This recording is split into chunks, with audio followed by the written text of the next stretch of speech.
disappeared. As for the other weapon, lies, as always, we're keeping them honest. Today, Libyan authorities showed off what they say was a massive shipment of pills they intercepted. They say al-Qaeda was trying to smuggle in 37 million painkillers to alter the minds of young people so they would join the fight against Gaddafi. Remember, this has been Gaddafi's claim from the beginning, the most bizarre, perhaps, of all his claims. I asked a top government Gaddafi spokesman about that claim on the program last night, and as you'll notice, he's clearly not interested in answering specific questions about this pill-popping theory. The claim I find hardest to understand is this claim that Libya's youth are being given hallucinatory pills and then brainwashed to attack. Again, Gaddafi said it was Americans doing this first. Now he says it's bin Laden.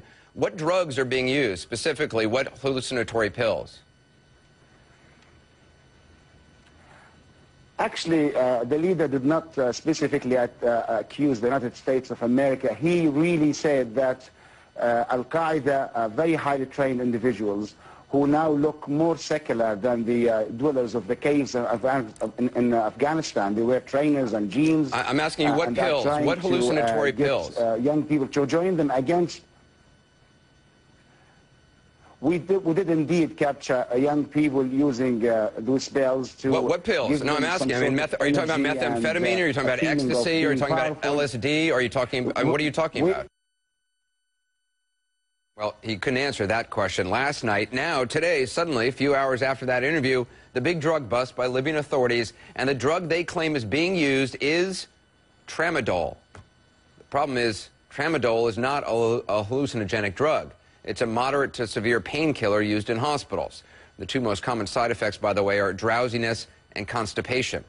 If this is what the Libyan government was hoping would make its case, they need to find a new prescription. Last night, when I continued to press Gaddafi's spokesman on what drugs his boss was talking about, here's what he said. I'm not an expert. We are really now dealing with the matter from all sides.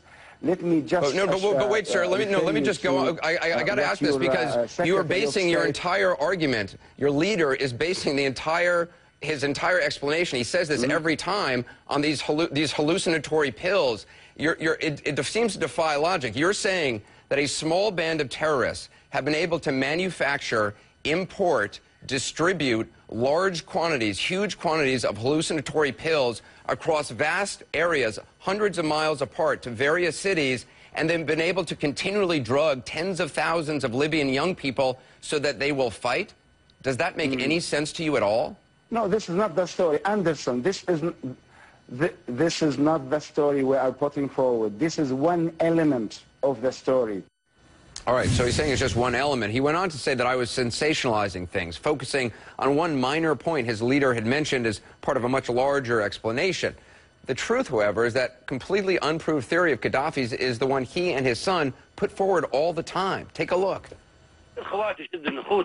Kids, 16 or 17 years old, they give them pills at night. They put hallucinatory pills in their drinks, their milk, their coffee, their Nescafe, and then they tell them after they have taken the pills and say, come on, go attack. There were many units that we have uncovered, Libyans, Arabs, using drugs. These people have been drugged, children who have been drugged. Some of them were on drugs. They are on hallucinogenic drugs. They are giving them those pills. They are given pills. Take the pills, those pills. The pills. Those hallucination pills. Those who offer pills to your children, arrest them. Those are just some of the mentions of these pills. What makes Gaddafi's al-Qaeda pill-popping theory even harder to understand and even more impossible to believe is that it contradicts the other central argument he and his government spokesman and his son make, that Gaddafi has made Libya a bastion against al-Qaeda. Libya is the only country free of al-Qaeda in the region. All right, well, if that's true, then how can you claim that al-Qaeda has been smuggling in all these pills, distributing them, infiltrating all these coffee shops, and continually drugging all these people? How can you claim that if you believe this Gaddafi spokesman? Libya is the only country free of al-Qaeda in the region. So, to sum up, Gaddafi and his son and his spokesman want you to believe that al-Qaeda, which does not exist in Libya, is maintaining a major drug smuggling operation and at the same time recruiting and running a massive army of unknowing, stoned kids who are killing troops and policemen while rampaging and tripping on pills that don't actually make you trip or rampage. If that's not a logic-defying lie, I don't know what is. The Libyan leader and his spokesman also continue to claim the government doesn't target civilians. Pictures show otherwise. This is video from last Friday in Tripoli, people leaving a mosque unarmed, heading to join other protesters and being fired upon.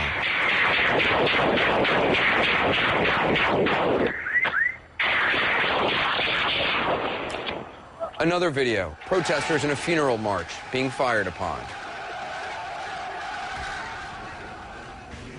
And here is an airstrike yesterday in the desert outside Brega, the only target within miles, about 250 people, armed volunteers, Libyans heading to Brega to defend it from attack. Arun Ben Wiedemann was with them. We're outside the town of Brega where this ongoing battle is happening, and we watched this Libyan Air Force plane flew overhead. Now I can tell you exactly what the target was. It was us. It was us and the people all around us, which was, I'd say, about 250 individuals, most of them volunteer fighters getting ready to move ahead forward into Brega to engage the Libyan forces. So I guess, yeah, we were the target, nothing else.